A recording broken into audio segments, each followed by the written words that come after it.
So one thing you should know is I've guaranteed that I will keep doing all the grassroots organizing that we've done and that we would otherwise do. So it's not an either or, it's both. Second thing I'd say is this, you talked about being the same as other people. I'm completely different from everyone else on climate.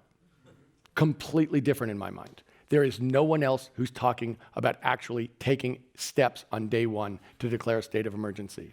I consider that to be entirely different, and I believe that we can't build an international coalition unless we do it, nor in fact can we act in time to solve this problem.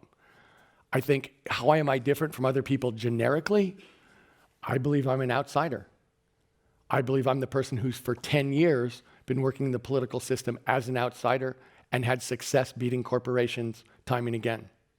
I think that if you look at the leading people in the polls, they're all senators or former senators. So you have to ask yourself, if you think the problem is a broken government, do you think the solution is going to come from inside the Beltway?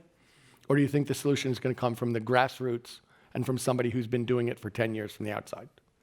And the last thing I'd say is this. Mr. Trump is going to run on the economy. He's going to say everything about climate is a socialist plot. I listened today on NPR to Mike Pence say, I can pretty much quote him because it was so annoying.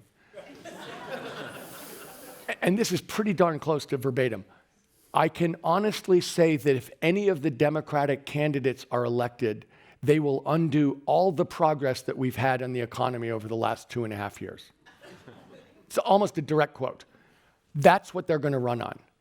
I spent 30 years studying how companies are successful, how industries are successful, how communities are successful, and how countries are successful in terms of prosperity and growth. If Mr. Trump wants to talk about the economy, he's a fake, he's a failure in business, and everything he's done as far as I'm concerned about economics is wrong. I'd love to take him on, and I know much more about this, in my opinion, than anybody else.